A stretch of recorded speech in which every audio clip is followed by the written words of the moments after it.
The text message from my daughter made my hands shake. "Mom, I can't take it anymore. They said I'm going to hell." My name is Juliana, and until 6 months ago, I thought I was doing okay as a single mom. Sure, the divorce 3 years back had been messy, but Lexi and I had found our rhythm. Then everything changed when she came out to her father. I was in the middle of organizing our annual Pride rally when Lexi called me sobbing. "Dad and Vanessa won't let me wear what I want to school," she choked out. "They made me change 3 times this morning. Said I look too gay." My blood boiled. "I'm coming to pick you up right now." "No, Mom, please. Dad will just get angrier." I gripped my phone tighter. "Put him on." "Juliana," Greg's voice dripped with condescension. "Don't start. We're just trying to protect her from making choices she'll regret." "Choices? Like being herself?" She's confused. "And your activism isn't helping." I heard Vanessa in the background, her lawyer voice sharp and clear. "Greg, don't engage. We've discussed this. My brother Glenn had warned me this would happen. The second Greg married that corporate shark," he'd said, "I knew they'd try to control everything." Later that evening, I sat with Lexi on our worn leather couch, her head on my shoulder as she showed me the messages they'd been sending her. Each one felt like a knife to my heart. "God doesn't make mistakes," Vanessa had written. "You're just going through a phase." "Think about your future," Greg texted. "No good college will want someone who presents themselves like this." "Mom?" Lexi's voice was small. "Why do they hate who I am?" I pulled her closer. "They don't hate you, baby. They hate what they don't understand. And that's their problem, not yours."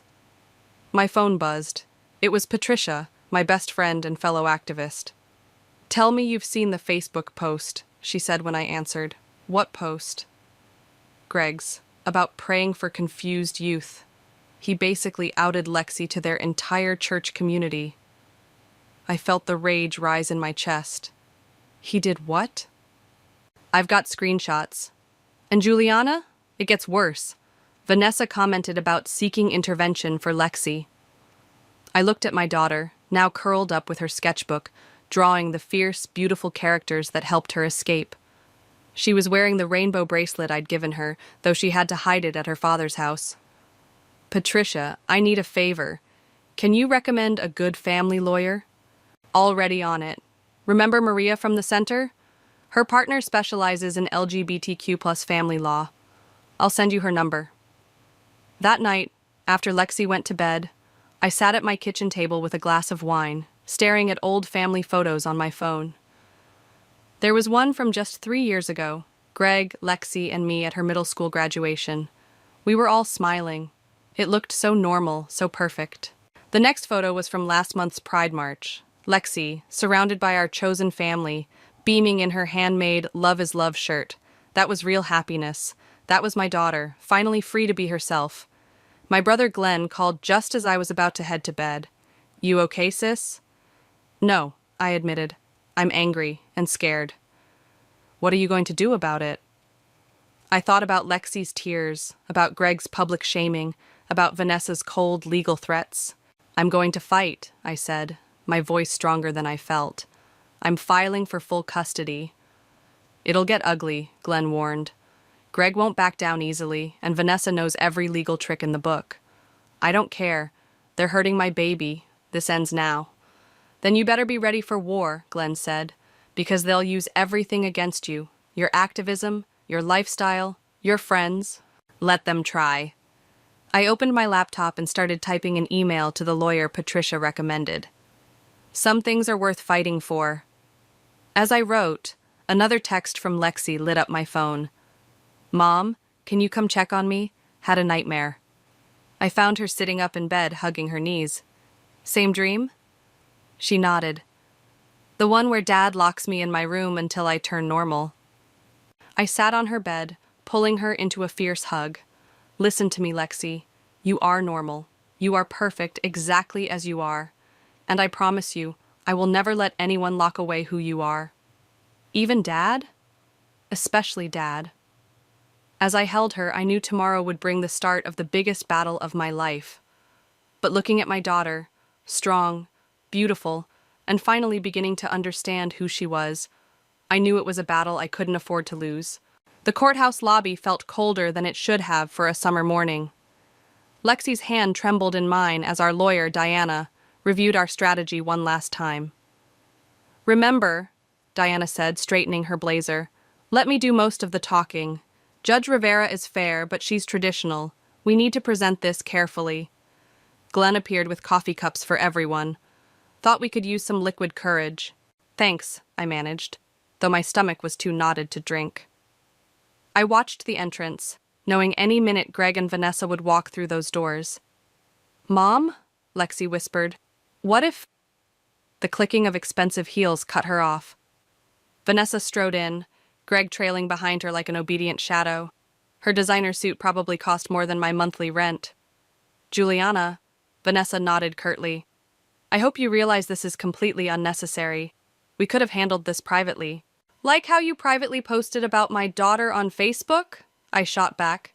Diana touched my arm. "Not here." Greg wouldn't even look at Lexi. He stood examining his phone as if his daughter wasn't right there, wearing her heart on her sleeve and a pride pin on her backpack. "All rise," the bailiff called, and we filed into the courtroom. Judge Rivera looked exactly as Patricia had described, stern, shrewd, with reading glasses perched on her nose like tiny watchtowers. "Your Honor," Vanessa began, every inch the polished attorney. "This is a simple case of parental alienation. Ms. Wise has been encouraging rebellious behavior." "Objection," Diana interrupted. "Counsel is characterizing sexual orientation as rebellion." "Sustained," Judge Rivera said. "Ms. Lee, choose your words more carefully." I watched Lexi from the corner of my eye. She sat straight-backed, chin up, but I could see her fingers working anxiously at the edge of her sleeve. The morning dragged on through preliminary motions. Vanessa threw around terms like undue influence and psychological manipulation. Diana countered with documentation of Greg's social media posts and text messages. During a brief recess, Glenn pulled me aside. "You're doing great, sis. But there's something you should know. I overheard Vanessa on her phone earlier. Something about bringing in a conversion therapy expert as a witness." My stomach lurched. They wouldn't dare. They would, and they are. Back in the courtroom, Lexi's phone buzzed. She glanced at it, and I saw all color drain from her face. "What is it?" I whispered. She showed me the screen. Greg had texted, "Not too late to drop this. Think about what this will do to your college applications, to your future, to our family name." Diana noticed Lexi's distress and requested another brief recess. In the hallway, Lexi finally broke down. "I can't do this," she sobbed. "Maybe they're right. Maybe I should just pretend." Patricia, who had been sitting quietly in the gallery for support, stepped forward. "Hey, kiddo. Remember what you told me at the youth center last week? About being tired of living in other people's shadows?" Lexi nodded. "That girl who stood up and shared her story with 20 other scared teens? That's who you are, not what they want you to be." I watched my daughter straighten her shoulders, wiping tears with the back of her hand. "You're right." When we returned, Judge Rivera had a surprise. "I'd like to speak with Lexi, alone." My heart stopped. Diana squeezed my hand. "This is good," she whispered. "Judge Rivera wants to hear her voice." As Lexi followed the judge to her chambers, Greg finally spoke up. "This is ridiculous. She's a child. She doesn't know what she wants." "She knows exactly who she is," I snapped. "You're the one who can't see it." "Order," the bailiff warned. 20 minutes later, Lexi emerged from the judge's chambers. She was smiling, actually smiling, for the first time that day. Judge Rivera followed, her expression unreadable. "We'll reconvene tomorrow morning. In the meantime," she fixed Greg and Vanessa with a stern look, "all parties are to refrain from any communication with the minor. And Mr. Valdez, delete that social media post immediately." As we gathered our things, Lexi's phone buzzed again. Her face went pale. "What now?" I asked. "It's from Vanessa," she whispered. She says she has proof that you've been taking me to inappropriate events and exposing me to dangerous influences." Glenn read the message over her shoulder and swore under his breath. "They're going after your activism, Jules. They're going to try to paint you as an unfit mother." Diana overheard and stepped closer. Let them try. We have something they don't. What's that? I asked. The truth, she said simply. And tomorrow, we're going to make sure everyone hears it. Walking out of the courthouse, I held Lexi close. The battle was far from over, but watching her walk with her head high, pride pin catching the sunlight, I knew we'd already won something precious, her right to be herself. Mom, she said as we reached the car, I'm not afraid anymore. Neither was I. Tomorrow would bring its own challenges, but for now, this was enough. The mediator's office felt like neutral ground, all beige walls and generic artwork. I arrived early, watching Vanessa through the glass door as she paced the hallway, phone pressed to her ear. Ready? Diana asked, arranging her files on the conference table. As I'll ever be. Vanessa entered alone. Greg sends his regrets. He had an unavoidable business meeting. How convenient, I muttered. The mediator, a silver-haired woman named Rachel, began with the usual pleasantries. But something was off about Vanessa today. The sharp edges of her corporate armor seemed dulled, her usual confidence cracked. Before we start, Vanessa said, I'd like to speak with Juliana, privately. Diana raised an eyebrow. I advise against— It's fine, I interrupted. Let's hear what she has to say. Rachel directed us to a smaller room down the hall. As soon as the door closed, Vanessa's shoulders slumped. You have no idea what you're doing, she said quietly. The people you're up against? You mean you and Greg? No. She ran a hand through her perfectly styled hair. The church, the community, the donors who fund Greg's business, they're already talking about making an example of your case. Is that supposed to scare me? It should. She turned to face me. Did you know I had a girlfriend in college? The revelation hit like a thunderbolt. I studied her face, searching for any sign of deception. What? Her name was Sarah. We were together for 2 years, then my father found out. She laughed bitterly. He was a lot like Greg, actually. Traditional, uncompromising. What happened? What do you think? I chose my career, my family, the path of least resistance. She pulled out her phone, scrolled through it. Here. The photo showed a younger Vanessa, arm around a smiling woman with wild red hair. They looked happy, in love. Why are you showing me this?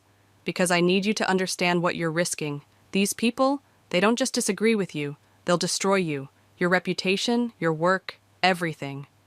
Like they destroyed you? Her face hardened. I made my choice. And now you're helping Greg make the same choice for Lexi? I'm trying to protect her. By what? Teaching her to hate herself? To hide who she is? Vanessa turned away, but not before I caught the glimmer of tears. You don't understand the pressure Greg's under. His investors are threatening to pull out. The church board is talking about intervention programs. My phone buzzed. A text from Glenn. Where are you? Diana needs to show you something urgent. We should get back, I said. Wait. Vanessa grabbed my arm. There's something else you need to know. About Greg's past. About why he's so afraid of— The door opened. Rachel stood there looking concerned. Everything all right? Fine. Vanessa straightened, mask sliding back into place. We're done here. Back in the main room, Diana was reviewing a document with Glenn. Her expression made my stomach drop. What's wrong? They filed a motion, Glenn said. They're requesting psychological evaluations for both you and Lexi. They can't do that. They can, Diana said grimly. And there's more. They're subpoenaing records from the LGBTQ+ Center.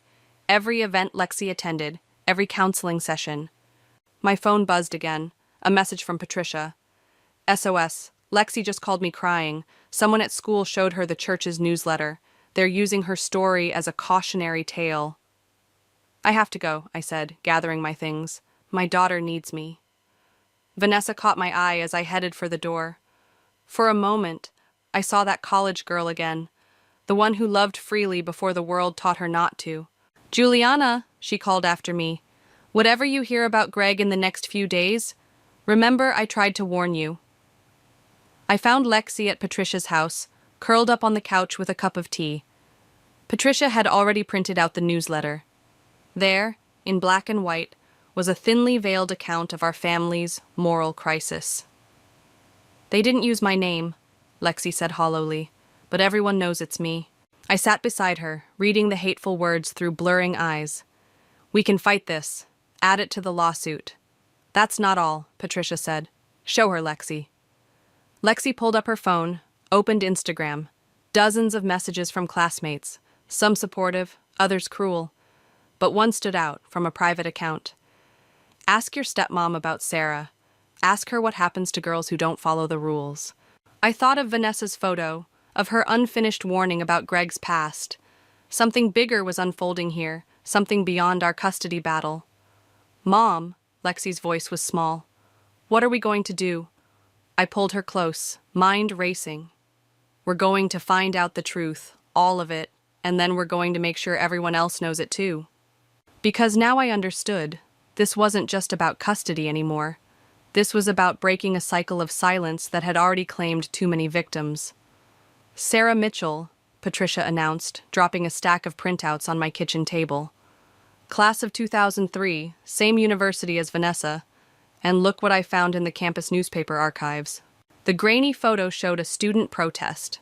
In the front row, holding a Love Wins banner, stood Sarah, Vanessa's former girlfriend, next to a familiar face. "Is that—" I leaned closer. "Greg?" "Yep, your ex-husband was quite the activist back then. Environmental causes, LGBTQ+ rights, you name it." Glenn whistled low. Well, well, someone had quite the change of heart." My phone lit up with a text from Diana. "Meeting in 20, bringing someone you need to meet." At Diana's office, we found her with a woman about my age, dressed in business casual with short gray hair. "This is Margaret," Diana said. "She used to work for Greg's father." Margaret's hands fidgeted with her coffee cup. "I've been following your case. When I saw Greg's name, I couldn't stay quiet anymore." "What do you mean?" "I was there when Greg's father caught him with his boyfriend." The room went dead silent. "His what?" I barely recognized my own voice. "Senior year of college, his father walked in on Greg and James, that was his name, in Greg's dorm room. The next day, James disappeared, transferred schools. Greg spent the summer at some spiritual retreat. When he came back, he was different," I finished, remembering how Greg had once told me he'd had a religious awakening in college. "His father threatened to cut him off completely. Not just money, family, connections, everything. Greg chose security over love, just like Vanessa did." My phone buzzed, a text from an unknown number. "Storage Unit 247, Riverside Complex, code 1103, go alone." "That's Vanessa's handwriting," Glenn said, looking over my shoulder. "Could be a trap." "Or could be exactly what we need," Diana mused. "Margaret, would you be willing to testify about what you saw?" Margaret nodded. "It's time someone stood up to the Valdez family's bullying." An hour later, I stood before Storage Unit 247, heart pounding. The code worked. Inside, a single cardboard box sat on a metal shelf. On top, a note. "The truth sets us free, or so they say." The box contained photos, letters, newspaper clippings. Greg at pride rallies. Greg and James, young and in love. Vanessa's college journals. And something else. Financial records showing massive donations from Greg's father to conversion therapy programs. My phone rang. "Patricia." "Jules, you need to get to the youth center, now. Lexi's here and she's not okay." I found my daughter sitting with Patricia in the center's art room, tears streaming down her face. "Dad came to school," she choked out. "He made a scene in front of everyone." "What happened?" "He saw my art project, the one about family acceptance. He just lost it. Started yelling about how I was embarrassing him, destroying our family's reputation." "There's video," Patricia said quietly, showing me her phone. The footage was shaky but clear. Greg, red-faced, tearing down Lexi's artwork while students watched in horror. His words carried clearly, "No daughter of mine will promote this lifestyle." "The principal called him in," Lexi continued. "That's when he said he was sending me to this special program, to fix me." My blood ran cold, remembering the financial records I'd just found. Over my dead body. Glenn arrived minutes later with Diana. As they reviewed the video, I held Lexi, whispering promises I swore I'd keep. "This changes everything," Diana said. "Combined with what Margaret told us, and these documents from Vanessa, we can prove a pattern of psychological abuse." My phone buzzed again. Another text from Vanessa. "Greg knows I gave you access to the storage unit. He's on his way to destroy everything. Whatever you found, I hope it was worth it. Glenn, drive to the storage unit. Now, save what you can. On it." Diana was already typing on her laptop. "I'm filing for an emergency hearing. This ends now." Lexi touched the torn remains of her artwork. "Mom, can I ask you something?" "Anything, baby." "Why do people hate themselves so much that they hurt others?" I thought of Greg and Vanessa, of all the lives twisted by fear and shame. Sometimes it's easier to break others than to face what's broken inside yourself. Patricia squeezed Lexi's shoulder. "But you're braver than that. You're choosing truth over comfort." My phone lit up with a photo from Glenn. Greg's car at the storage facility, Vanessa trying to block his path to the unit. "It's all coming to a head," Diana said. "Tomorrow's hearing will be explosive. Are you ready?" I looked at my daughter, strong, resilient, refusing to hide who she was, and knew the answer. They wanted a war over family values? Let's show them what real family values look like. Because tomorrow, the truth wouldn't just set us free. It would shatter the chains that had bound too many hearts for far too long. The emergency hearing turned the courthouse into a circus. News vans lined the street, and a small crowd of protesters gathered outside, some with rainbow flags, others with religious signs. "Ignore them," Diana advised as we hurried up the steps. "Focus on what matters." Inside, Glenn was waiting with Margaret and Sarah.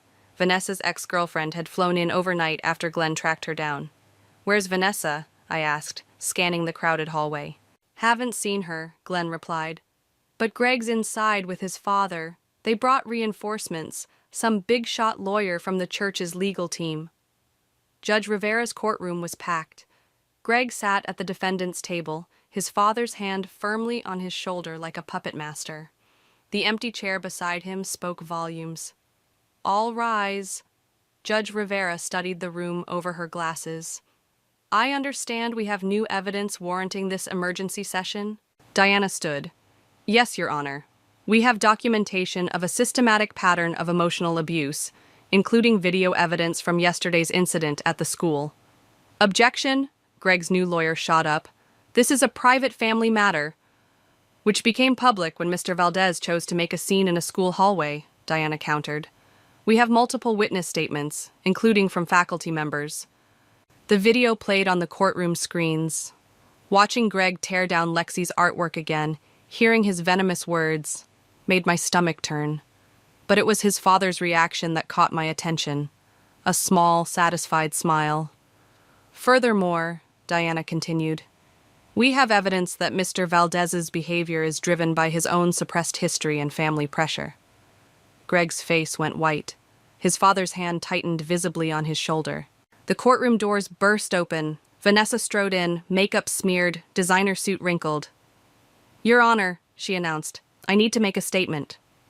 "Ms. Lee," Judge Rivera warned, "you're late and out of order." "Please!" Vanessa's voice cracked. "This has to stop." Greg half rose. "Vanessa, don't—" "I've spent 20 years hiding who I am," she continued, ignoring him. "I've helped perpetuate the same system that almost destroyed me. And now," she looked at Lexi, "I'm watching it try to destroy another young life." Greg's father stood up. "This is outrageous. Your Honor." "Sit down," Judge Rivera ordered. "Ms. Lee, continue." Vanessa pulled out her phone.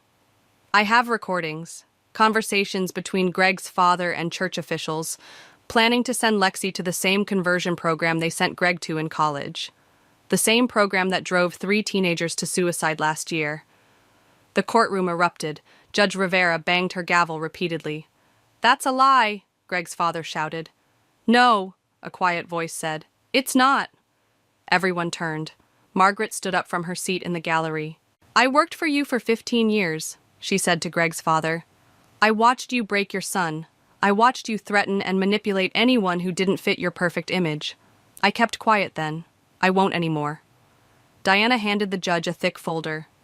Financial records, Your Honor, proving the connection between Mr. Valdez Sr. and these illegal conversion programs.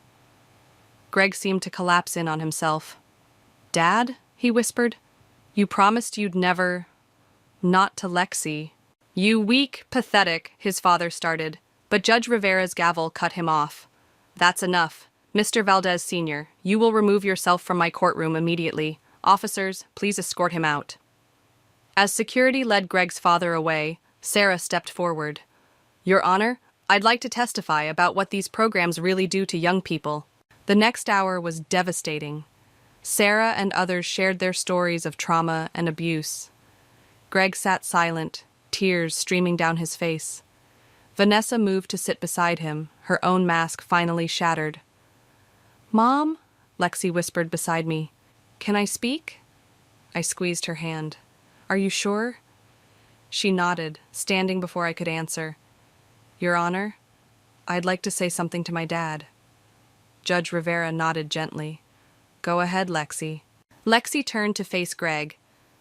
Dad, I love you, but I won't let you or anyone else make me hate myself. I won't disappear. I won't change. And if you can't accept me as I am, then maybe you need to remember who you used to be, the person who stood up for love before fear won. Greg covered his face with his hands, shoulders shaking. Given the evidence presented, Judge Rivera announced, I'm granting immediate full custody to Juliana, with supervised visitation rights for Mr. Valdez contingent upon completion of LGBTQ+ sensitivity training and family counseling. As people began filing out, Greg approached us slowly, his father's influence visibly lifting from his shoulders. Juliana, he said softly, I'm so sorry. To both of you. I forgot who I was, who I could be. It's not me you need to apologize to, I replied, looking at our daughter. Lexi stood tall, pride pin glinting on her jacket, finally free to be herself. The healing would take time, but as we left the courthouse, stepping into the sunlight past the dispersing crowds, I knew something fundamental had shifted. Not just for our family, but for every family trapped in the shadows of fear and shame. The youth center buzzed with nervous energy.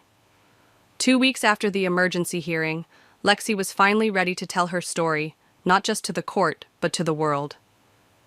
You don't have to do this, I reminded her, as she adjusted her microphone. Local news cameras were setting up in the back of the room. Yes, I do, she said firmly. For all the kids who can't speak up yet. Patricia had organized the press conference perfectly.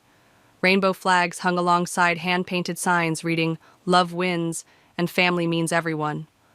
The room was packed with supporters, including several of Lexi's classmates. 5 minutes, Glenn called out, checking his watch. The back door opened. Greg slipped in quietly, looking uncomfortable in casual clothes instead of his usual business suit. Vanessa followed, carrying a small rainbow flag. Is it okay that they're here? Patricia whispered to me. Before I could answer, Lexi walked over to them. You came. Greg nodded, clearing his throat. I wanted to hear what you have to say. Really hear it this time. Diana appeared at my elbow. Heads up! Greg's father just pulled up outside with some church protesters. Should we cancel? I asked, watching Lexi. No, she said, overhearing. Let them come. Let them hear the truth, too. The cameras started rolling. Lexi stepped up to the podium, hands steady as she unfolded her prepared speech. But instead of reading it, she set it aside. My name is Lexi, she began, and this is my story. Not the version my grandfather wanted to tell. Not the cautionary tale my father's church tried to make it. My real story. The room fell silent. 2 months ago, my father ripped down my artwork because it showed 2 girls holding hands. He was afraid, not of the art, but of what it revealed about me, about him, about the walls we build to hide our truths. Greg shifted in his seat, but didn't look away. I watched my stepmother bury who she was for years. I watched my father forget the person he used to be. Someone who fought for justice, who believed in love. And I decided I wouldn't do the same. Outside, we could hear the protesters starting to chant. Lexi raised her voice slightly. To every kid sitting in their room right now, afraid to tell their parents who they are, you're not alone. To every parent choosing between their child's truth and their community's approval, choose your child. Always choose your child. Tears streamed down Vanessa's face. Greg reached for her hand. My grandfather tried to send me to a place that breaks people, makes them hate themselves. But hate isn't stronger than love. Fear isn't stronger than truth. The back doors burst open. Greg's father stood there, face red with anger. This is an abomination. Security moved to intercept him, but Lexi held up her hand. No, let him stay. He needs to hear this most of all. Her grandfather froze, caught off guard by her calm authority. You tried to break your own son, Lexi continued, looking directly at him. You almost succeeded. But love is stronger than your fear. Truth is stronger than your shame. And I'm stronger than your hatred. How dare you, he started. No. Greg stood up suddenly. How dare you, Dad? How dare you try to do to my daughter what you did to me? The room erupted in applause. News cameras swiveled between Greg and his father. You're all sick, the older man spat, but his voice wavered. The only sickness here, Vanessa said clearly, is the poison of intolerance you've been spreading for decades. Security finally escorted him out. Lexi waited for quiet before continuing. Today, I'm not just speaking for myself. I'm speaking for Sarah, who lost years of her life to fear, for my stepmother, who's finally learning to be herself again, for my father, who's choosing love over fear, even though it's hard. Greg wiped his eyes openly now. But mostly, I'm speaking for every kid who's been told they need to be fixed. You don't. You're not broken. You're beautiful and brave and worthy of love exactly as you are. The room exploded in cheers. Patricia was sobbing openly. Glenn whistled and clapped. One last thing, Lexi said. To the people who run these conversion programs, who profit from pain and shame, we're coming for you. With truth, with love, and with the law. Your time is over. As reporters began shouting questions, Greg made his way to the podium. Without a word, he hugged Lexi tightly. I'm so proud of you, he whispered, loud enough for the microphone to catch. So proud of who you are. Vanessa joined them, then me. Cameras flashed as we stood together, not a broken family, but a healing one. Later, as we cleaned up the center, Lexi found her grandfather's abandoned protest sign. She turned it over and wrote in bold letters, Love wins. What should we do with it? She asked. Keep it, I said, as a reminder that truth always comes out, that love always wins in the end. She smiled, pinning it to the wall alongside her restored artwork. Even when it takes 3 generations? Especially then. Because sometimes the greatest victory isn't just in speaking your truth, but in helping others find the courage to speak theirs too. The final hearing felt different from all the others. Maybe it was the sunlight streaming through the courthouse windows, or maybe it was the crowd of supporters filling every bench, students, parents, and activists wearing rainbow pins matching Lexi's. Nervous? Glenn asked, adjusting his tie. Not anymore, I replied, watching Greg and Vanessa enter together. They'd both resigned from the church board yesterday, a decision that had made headlines. Judge Rivera called the session to order. Before we proceed, I understand Ms. Lee has a statement? Vanessa stood, her designer suit replaced by a simple blazer and pants. Yes, Your Honor. I need to confess something. The room hushed. 10 years ago, I was part of the legal team that helped cover up 3 suicide attempts at New Dawn Conversion Center. I drafted the non-disclosure agreements. I threatened the families with lawsuits if they spoke out. Gasps rippled through the courtroom. I did it because I was afraid, because I'd been through a program like that myself, and fear becomes a habit, but not anymore. She pulled out a thick folder. These are all the documents, every case, every cover-up, every payment. Greg's father, sitting in the back row, stood up. This is a violation of attorney-client privilege. Actually, Diana interjected, since these documents reveal ongoing criminal activity, they're exempt from privilege. Mr. Valdez Sr., Judge Rivera warned, One more outburst, and you'll be removed. Again. Vanessa continued, her voice stronger. I'm prepared to testify about everything I witnessed, about how these programs operate, how they target vulnerable families, how they destroy young lives in the name of healing. 2 police officers entered the courtroom quietly, taking positions near the exits. Furthermore, Vanessa pulled out her phone. I have recorded conversations with board members discussing how to hide the death of a 16-year-old participant last summer. The room erupted. Greg's father lunged forward, but security intercepted him. You'll regret this, he shouted as they led him away. All of you. No, Greg stood up. We regret staying silent for so long. Judge Rivera banged her gavel. Order. Ms. Lee, are you prepared to face the legal consequences of your actions? Yes, Your Honor. Whatever it takes to make this right. Very well. Bailiff, please take Ms. Lee's statement for the record. She turned to Greg. Mr. Valdez, you have something to add? Greg approached the bench, pulling out an envelope. My resignation from my father's company and documentation of every donation they made to conversion programs. I can't undo the past, but I can help prevent more damage. From her seat beside me, Lexi squeezed my hand. The court acknowledges these submissions, Judge Rivera said. Now regarding the custody arrangement— Wait! A voice called from the back. Sarah stood up. There's more. She walked forward carrying a laptop. I've been working with a survivors network. We have testimonies from over 300 people who went through these programs. Videos, journals, medical records, everything. Judge Rivera studied the evidence, her expression grave. This goes far beyond a custody case. That's the point, Your Honor, Diana said. This case exposed a system of abuse that's destroyed countless lives. We're asking not just for custody reform, but for criminal investigation into these facilities. The judge nodded slowly. I agree. She turned to the court reporter. Contact the district attorney's office immediately and get me the attorney general on the phone. The next hour passed in a blur of legal terminology and procedural details. But one moment stood crystal clear. Judge Rivera looking directly at Lexi. Young lady, your courage started this. Would you like to say anything before I make my final ruling?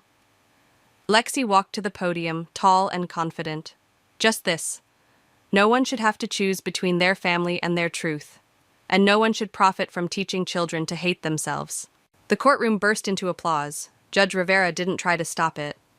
In light of all evidence presented, she announced, I'm not only confirming full custody to Juliana, but I'm issuing an immediate injunction against all conversion therapy programs in this jurisdiction.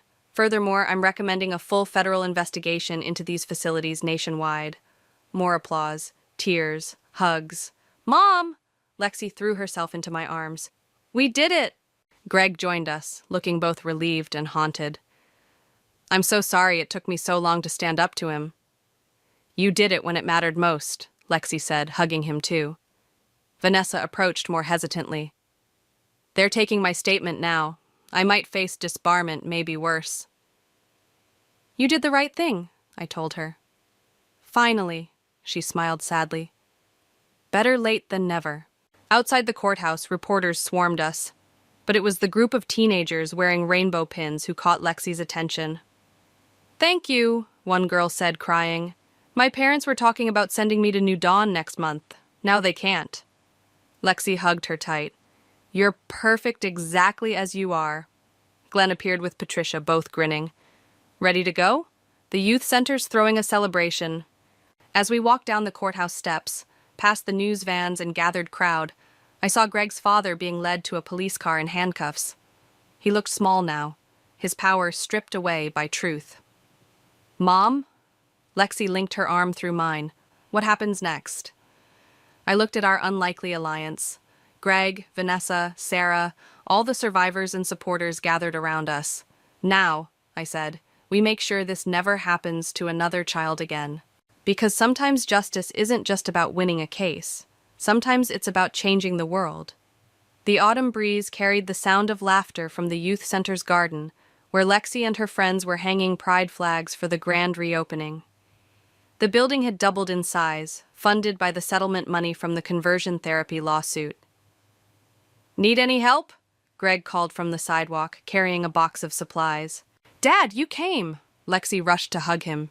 She was wearing the Love Wins t-shirt she'd designed for the center's new logo.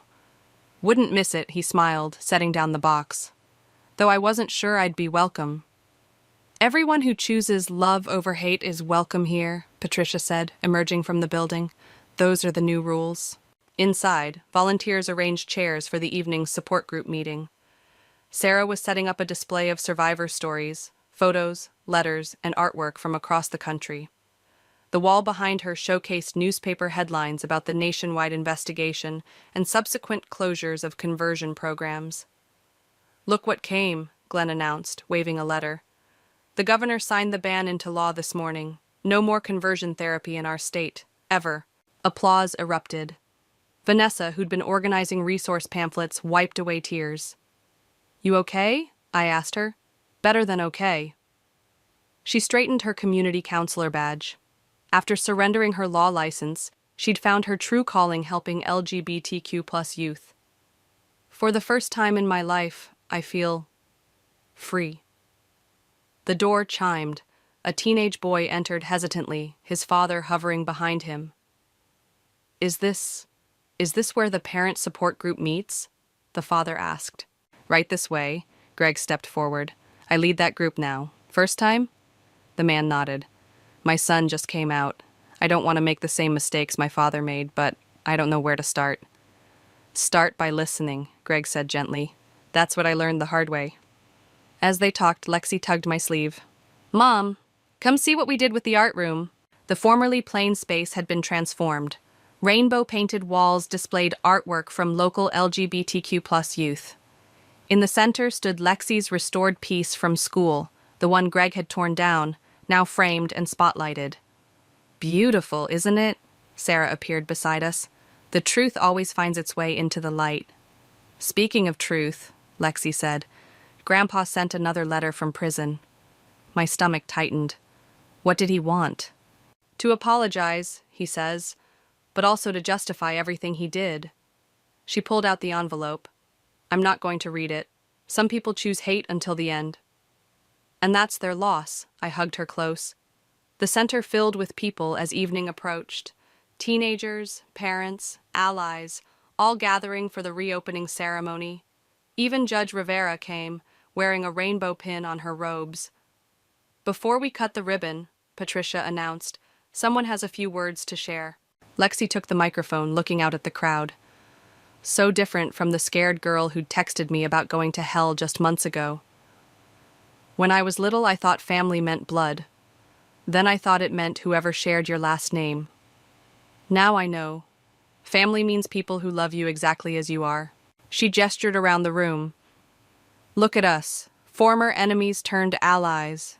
Strangers turned supporters. People who chose love over fear, truth over comfort, courage over silence. That's family. Greg stood with Vanessa, both nodding through tears. This center isn't just a building. It's a promise.